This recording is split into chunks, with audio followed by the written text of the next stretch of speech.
If you're looking for headphones that don't need to be paired to your phone, check this out.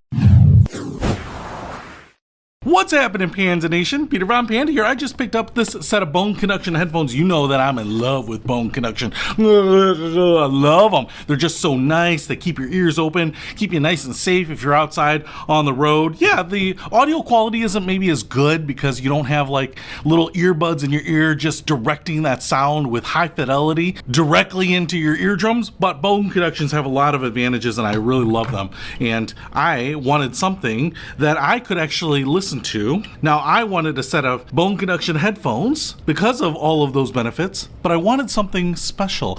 I didn't want to have to pair these to my phone in order to listen to that sweet, sweet Christian rock that I listen to all the time. And that's because, let's say you're going biking or running or jogging or working out in the gym or fishing, you don't always want to have your phone on you. It's a big piece of equipment. Some people do the armbands. What if you could just put all of those songs, maybe audiobooks, online classes, whatever you have files for, directly onto the headphones so that you can listen to them without having to have your device with you. So these promise to do that. Now I'm kind of curious how they will do that. First of all, quick tour here. They look a lot like standard Bone Conduction headphones. You get the little vibrating pad there. We get the electronics housed in here. We get the wire around the back. I just want to throw these on here for a second because I have a ginormous head.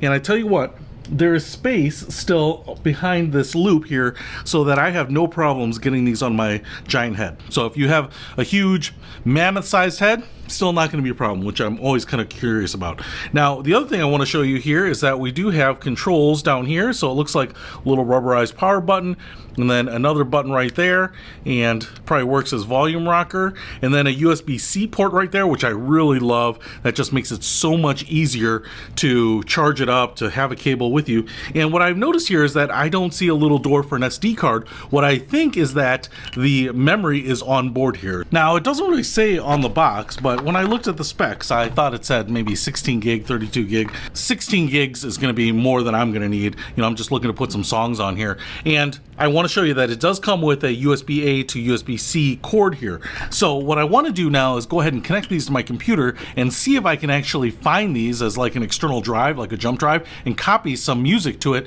because that's the only way I think they're going to get on here.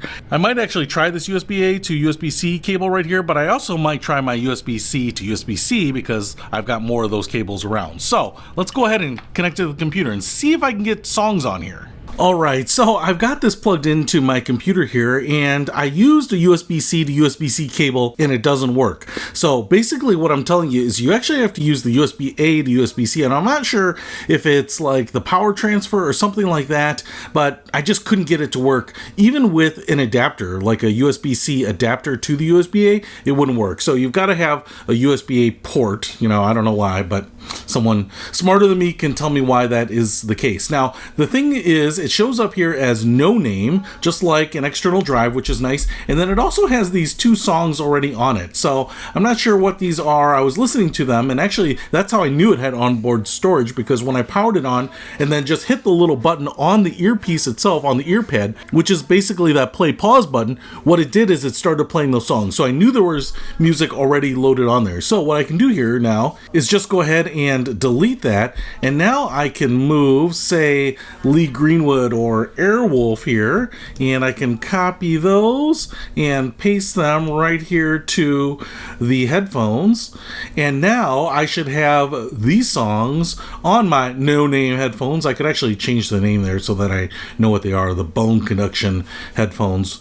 And what I think I will be able to do here now is just go ahead and tap, even though I have them on and I have them plugged in. Not exactly the most comfortable situation right now, but I think that it might play them because it should find them there. So I'm just going to go ahead and hit the play button. What's interesting is it's bringing up Apple Music to play. So it's actually kind of controlling my computer at the moment. But if I unplug it here, unplug it, now the headphones are gone. Now I'm just going to hit play on the headphones here. Alright, and what I noticed is actually the headphones went off. So when I unplugged them, so you got to turn them back on, and then you actually have to hit the power button once. That kind of gets it into its onboard mode. And then if I hit the play pause button on the ear pad itself, now it starts to play. So that is pretty awesome. And you can control the volume with the little rocker switches on the headphones themselves. So this is great, man. I love the idea here that I can have headphones that don't need to be paired to my phone, that are self-contained, that have the music. So if you're working out, going on a trail hike, being active, and you don't want any more equipment than you absolutely have to have, 32 megabytes of onboard storage on these bone conduction headphones are going to be your best friend. If you want to pick these up, I'll put a link to them in the description below. Peter Von Panda, out. We can discover more and explore so much deeper. We can live better than ever, thanks to Peter.